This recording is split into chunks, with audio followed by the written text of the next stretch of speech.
In this episode, we're going to look at the first-line agents for smoking cessation, and we're going to look at the steps for decision-making as well.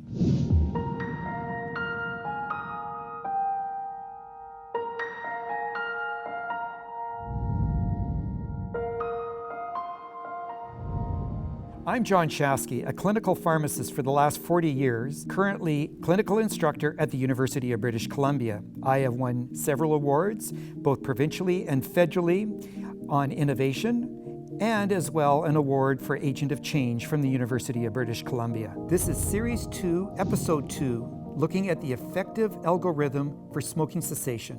What's considered first line would be the nicotine replacement therapy, varenicline, and bupropion. However, we have to go through a decision-making process. In this algorithm, we're going to look at the different steps that we take to help the patient, make a decision on what to do to set them up for success. The first thing I do is I ask the patient if they smoke. Then I get into a conversation with them if they say yes. Advise. If they say yes to smoking, I will simply say, when you are ready to discuss either reducing or quitting, I'm here to help you. I don't give them any lectures.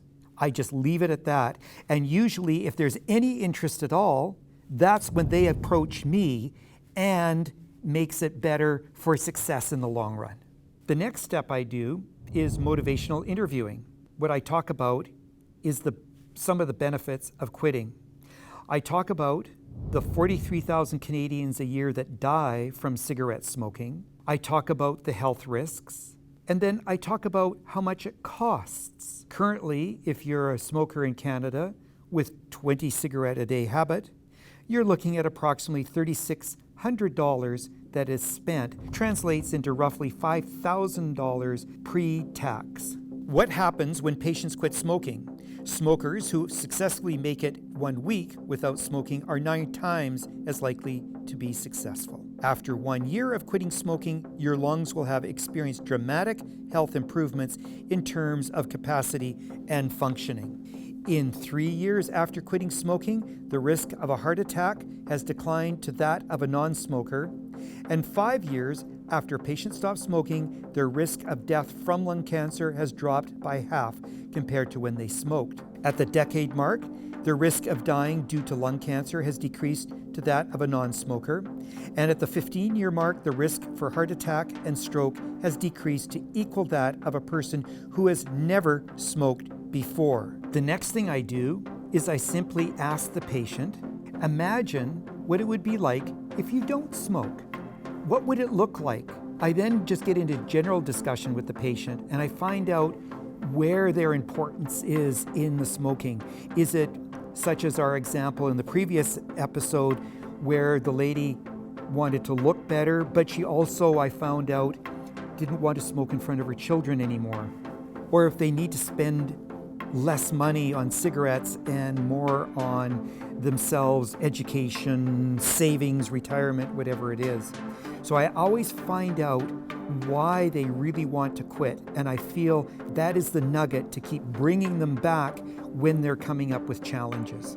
One of the aspects that is also important when you're talking to the patient is find out what they believe their roadblocks are. We should always look and remind them that there will be challenges and try to set them up for success by learning how to handle those challenges. But you must find out what they believe their roadblocks could be. It could be fear of failure. It could be weight gain, and that's a huge one, especially for women. It could be that they would lose their friends or feel they would lose their friends, that they would have to change their lifestyle and they're not very good with change. Whatever that roadblock is, please address it and discuss it with them and set it up for their success. I look at pharmacotherapy and counseling as a very important aspect of all this. I just ask 2 simple questions. How many cigarettes do you smoke a day? And that indicates, obviously, if they're smoking 10, that probably the process will be a lot simpler than if they're smoking 40. At the same time, when is the first cigarette that they crave in the morning? The sooner it is to waking up, the more I know there will be a challenge and how much support they'll need. Reduce to quit. That's becoming more and more in vogue, and there's reasons for it because it is more successful. It gets over the roadblock of fear. With Reduce to Quit, unfortunately, a lot of the provincial plans look for a 12-week course of treatment and leave it at that. That almost sets people up for failure. It's usually a lot longer. I will actually go as long as a year from the start to when you can consider that they're through the process and hopefully are a reformed smoker.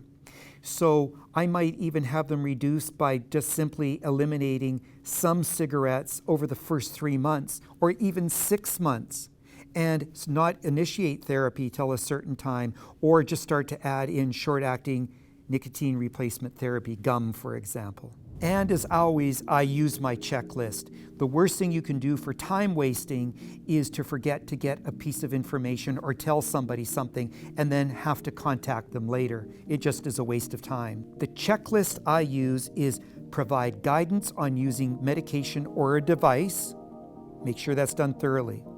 Discuss potential for changes in mood related to quitting smoking. They may get grumpy. Inform them how they should tell their friends and family to give them support and cut them a little bit of slack. Advise patients on how to prepare for their start date, whether they're reducing or stopping to quit.